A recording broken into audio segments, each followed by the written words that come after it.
बोल सियावर रामचंद्र भगवान की जय।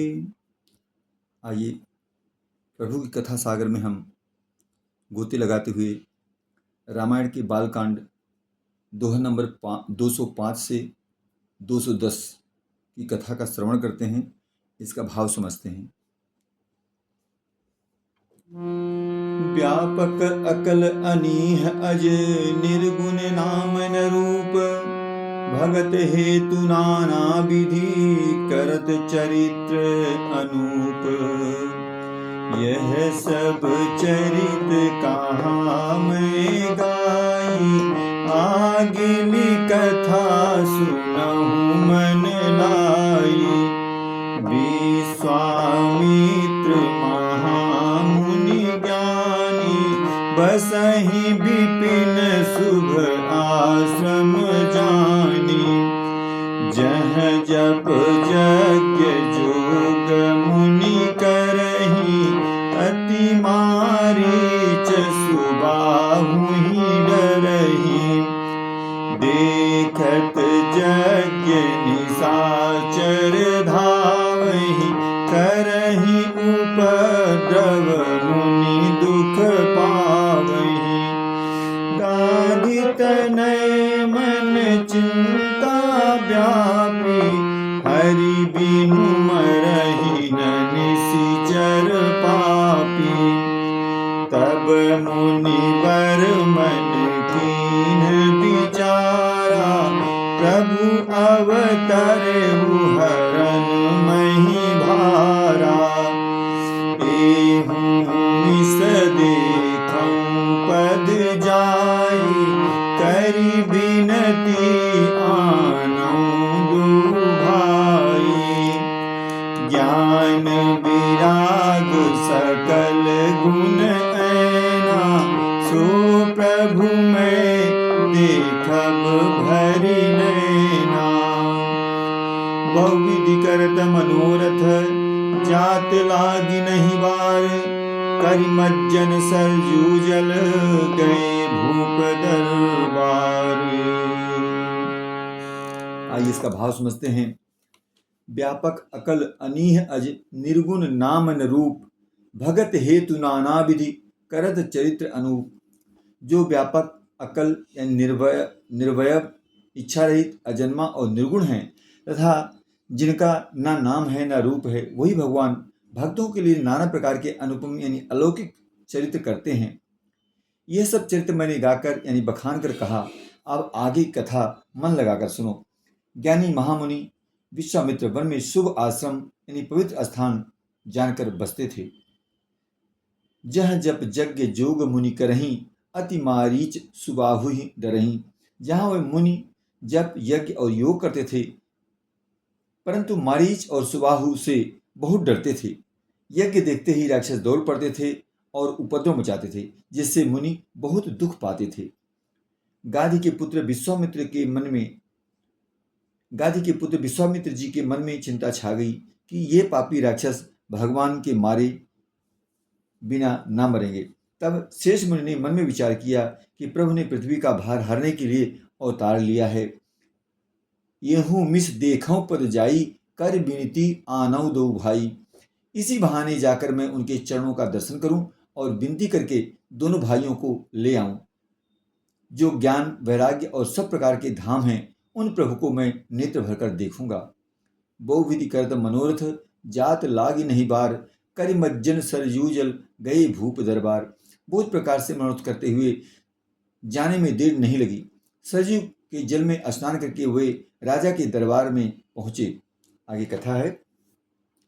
मुनि आगमन सुना जब राजा, मिलन गयऊ लय विप्र समाजा। करि दंडवत मुनि सन्मानी, निज आसन बैठारहिं आनी। चरण पखारि कीन्ह अति पूजा, मौसम आजु धन्य नहीं दूजा। विविध भांति भोजन करवाया,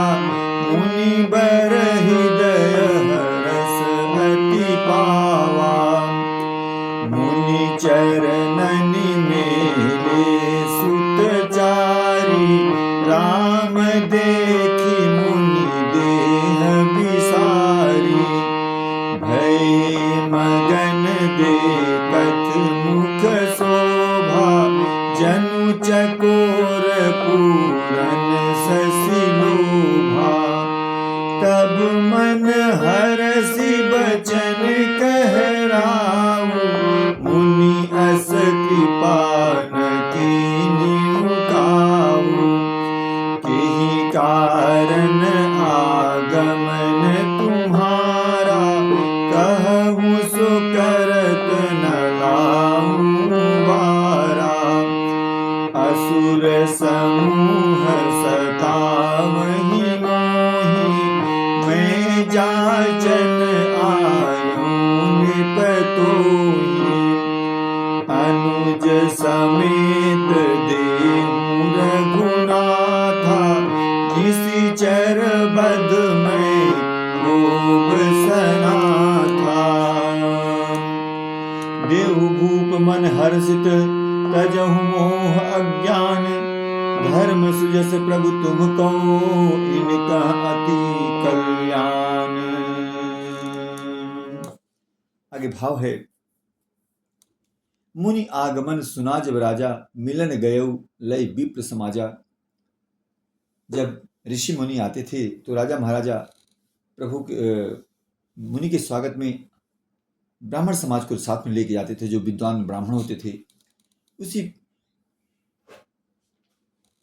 भांति राजा ने जब सुना कि मुनि आ गए हैं तो उनके आगमन को सुनकर वो ब्राह्मणों को के समाज को साथ लेकर मिलने गए और दंडवत करके मुनि का सम्मान करते हुए उन्हें लाकर अपने आसन पर बैठाया। चरण पखारी कीन्हि अति पूजा, मोह सम आजु धन्य नहीं दूजा। चरणों को धोकर बहुत पूजा की और कहा, मेरे समान धन्य आज दूसरा कोई नहीं है। फिर अनेक प्रकार के भोजन करवाए, जिससे श्रेष्ठ मुनि ने अपने हृदय में बहुत ही हर्ष प्राप्त किया। फिर राजा ने चारों पुत्रों को मुनि के चरणों पर डाल दिया, उनसे प्रणाम करवाया। श्री रामचंद्र जी को देखकर मुनि अपनी देह की सुध भूल गए। वे श्री राम के मुख की शोभा देखते ही ऐसे मग्न हो गए मानो चकोर पूर्ण चंद्रमा को देखकर लुभा गया हो। तब मन हर्षि बचन कहराऊ, मुनि अस कृपा न कीन्ह्यू काऊ। केहि कारण आगमन तुम्हारा, कहूँ सो करत न लाऊं बारा। तब राजा ने मन में हर्षित होकर ये वचन कहे, हे मुनि, इस प्रकार की कृपा तो आपने कभी नहीं की। आज किस कारण से आपका शुभागमन हुआ, कहिए, मैं उसे पूरा करने में देर नहीं लगाऊंगा। मुनि ने कहा, हे राजन, राक्षसों के समूह मुझे बहुत सताते हैं, इसलिए मैं तुमसे कुछ मांगने आया हूं। छोटे भाई सहित श्री रघुनाथ जी को मुझे दो। राक्षसों के मारे जाने पर मैं सनाथ यानी सुरक्षित हो जाऊंगा। देहु भूप मन हर्षित, तजह मोह अज्ञान। धर्म सुजस प्रभु तुम कौन, इन कह अति कल्याण। हे राजन, प्रसन्न मन से इनको दो, मोह और ज्ञान को छोड़ दो। हे स्वामी, इससे तुमको धर्म और सुयश की प्राप्ति होगी और इनका परम कल्याण होगा। सुनी राजा अति अप्रिय बानी, हृदय कंप मुख दुति कुमलानी। चौथे पन पायौ सुतचारी, विप्र बचन नहीं कहूँ विचारी। मांगहूँ भूमि देनु धन कोसा, सर्वस देव आज सहरोसा। देह प्राण ते प्रिय कछु नाही, सो मुनि देव निमिष एक माही। सब सुत प्रिय मोहि प्राण किनाई, राम देत नहीं बनई गोसाई। कहनी सिचर अति घोर कठोरा, कह सुंदर सुत परम किशोरा। सुनि नृप गिरा प्रेम रस सानी, हृदय हरस माना मुनि ज्ञानी। तब वशिष्ठ बहुविधि समझावा, विप संदेह नाश कह पावा। अति आदर दो तनय बुलाए, हृदय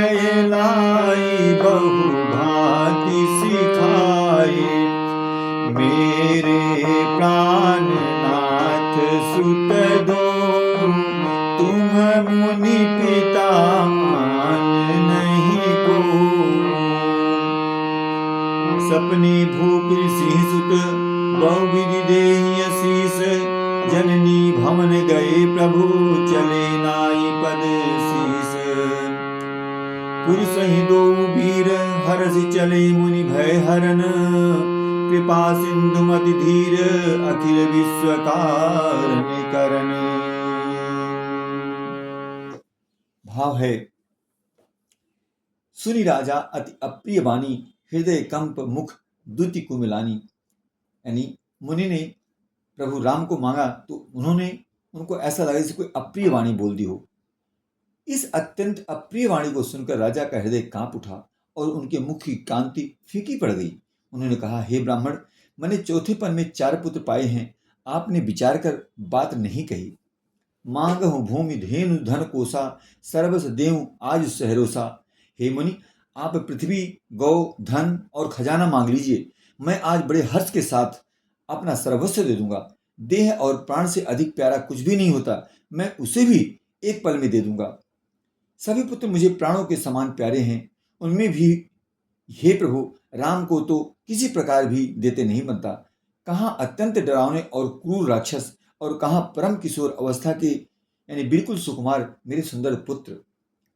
प्रेम रस में सनी हुई राजा की वाणी सुनकर ज्ञानी मुनि विश्वामित्र जी ने हृदय में बड़ा हर्ष माना। तब वशिष्ठ जी ने राजा को बहुत प्रकार से समझाया, जिससे राजा का संदेह नाश को प्राप्त हुआ। अति आदर दो तने बुलाए, हृदय लाई बहुभांति सिखाए। मेरे प्राण नाथ सुत दो, तुम मुनि पिता आन नहीं को।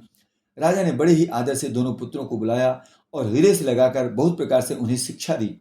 फिर कहा, हे नाथ, ये दोनों पुत्र मेरे प्राण हैं। हे मुनि, अब आप ही इनके पिता हैं, दूसरा कोई नहीं है। सौंपे भूप सिंह सुत बहुविधि दे असीस, जननी भवन गए प्रभु चले नाई पद शीस। राजा ने बहुत प्रकार से आशीर्वाद देकर पुत्रों को ऋषि के हवाले कर दिया। फिर प्रभु माता के महल में गए और उनके चरणों में सिर नवाकर चले।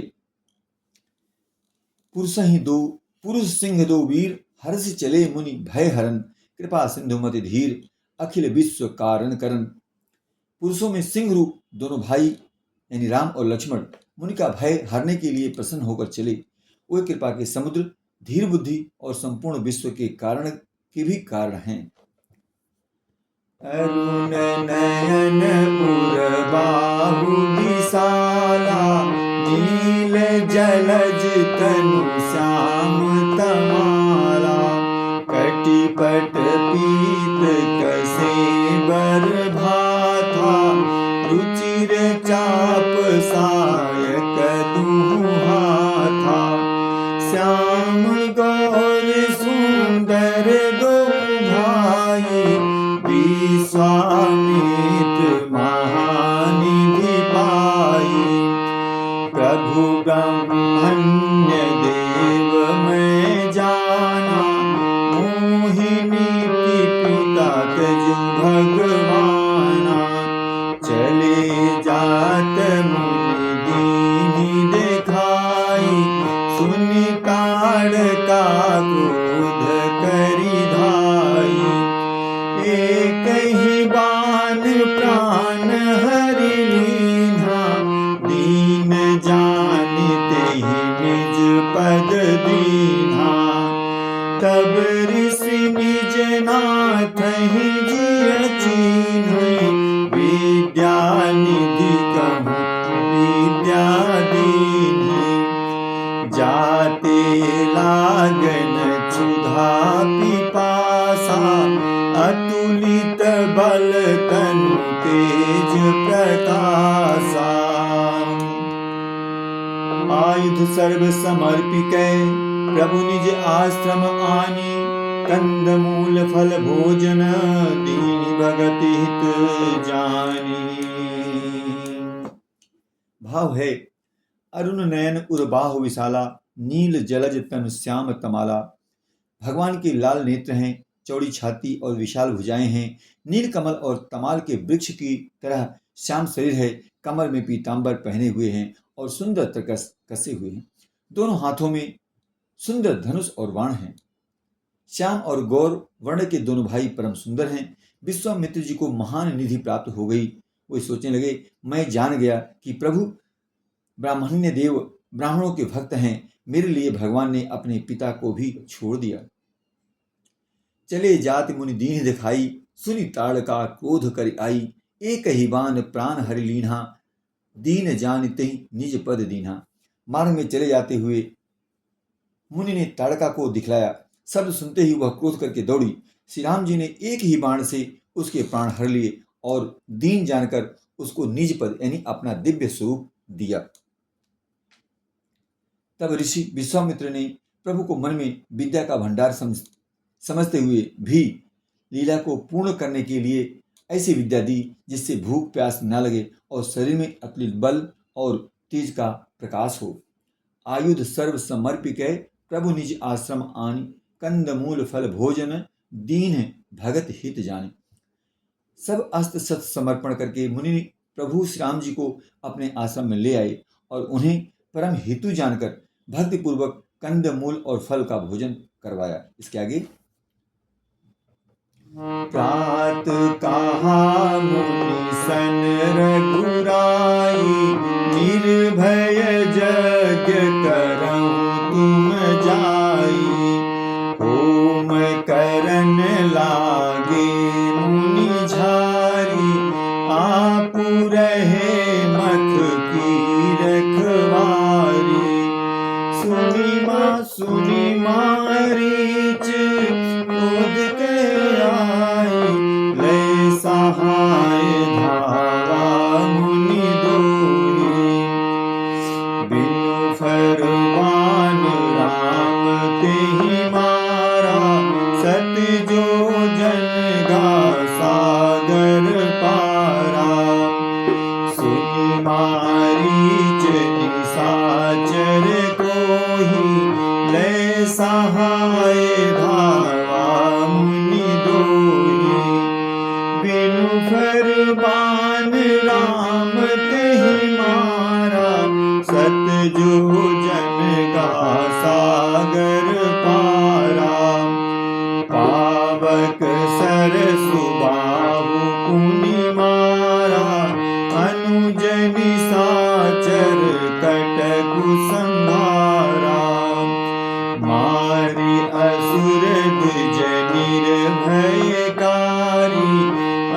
स्तुति करहि देव मुनि झारी। तह पुनि कछुक दिवस रघुराया, रहे कीन विपन पर दाया। भगति हेतु बहु कथा पुराना, कहे विप्र यद्यपि प्रभु जाना। तब मुनि सादर कहा बुझाई, चरित एक प्रभु देखिए जाई। धनुष यज्ञ सुनि रघुकुल नाथा, हरसि चले मुनिवर के साथा। आश्रम एक दीख मग माही, खग मृग जीव जंतु तह नाही। पूछा मुनि शिला प्रभु देखी, सकल कथा मुनि का अभिषेकी। गौतम नारी श्राप बस, उपल देह धरि धीर। चरण कमल रज चाहती, कृपा करहु रघुवीर। आगे कथा है। प्रात कहा मुनि सन रघुराई, निर्भय यज्ञ करहु तुम जाई। प्रभु श्री राम कहते हैं, सवेरे श्री रघुनाथ जी ने मुनि से कहा कि आप जाकर निर्भय निडर होकर यज्ञ कीजिए। यह सुनकर सब मुनि हवन करने लगे। आप और भगवान श्री राम यज्ञ की रखवाली पर रहे। सुनि मारीच निशाचर क्रोही, लय सहाय धावा मुनि द्रोही। बिनु फर बाण राम तेहि मारा, सत जोजन गा सागर पारा। यह समाचार सुनकर मुनियों का शत्रु क्रोधी राक्षस मारीच और अपने सहायकों को लेकर दौड़ा। श्री राम जी ने बिना फल वाला बाण उसको मारा, जिससे वह 100 योजन के विस्तार वाले समुद्र के पार जा गिरा। फिर सुबाहु को अग्नि बाण मारा। इधर छोटे भाई लक्ष्मण जी ने राक्षसों की सेना का संहार कर डाला। इस प्रकार श्री राम जी ने राक्षसों को मारकर ब्राह्मणों को निर्भय कर दिया। तब सारे देवता और मुनि स्तुति करने लगे। तह पुनि कछुक दिवस रघुराया, रहे कीन विप्र पर दाया। श्री रघुनाथ जी ने वहां कुछ दिन और रहकर ब्राह्मणों पर दया की। भक्ति के कारण ब्राह्मणों ने उन्हें पुराणों की बहुत सी कथाएं कहीं, यद्यपि प्रभु सब जानते थे। तदंतर मुनि ने आदरपूर्वक समझाकर कहा, हे प्रभु, चलकर एक चरित्र देखिए। रघुकुल के स्वामी श्री रामचंद्र जी धनुष की बात सुनकर मुनि श्रेष्ठ विश्वामित्र के साथ प्रसन्न होकर चले। आश्रम एक दीख मगमाही, खग मृग जीव जंतु तह नाही। मार्ग में एक आश्रम दिखाई पड़ा। वहां पशु पक्षी कोई भी जीव जंतु नहीं था। पत्थर की एक शिला को देखकर प्रभु ने पूछा। तब मुनि ने विस्तार पूर्वक कहा, उसकी कथा बताई। गौतम नारी श्राप बस, ऊपर देह धरि धीर। चरण कमल रज चाहती, कृपा करहु रघुवीर। अब इसके बाद इसके आगे की कथा अगले भाग में हम सुनेंगे। जय श्री राम।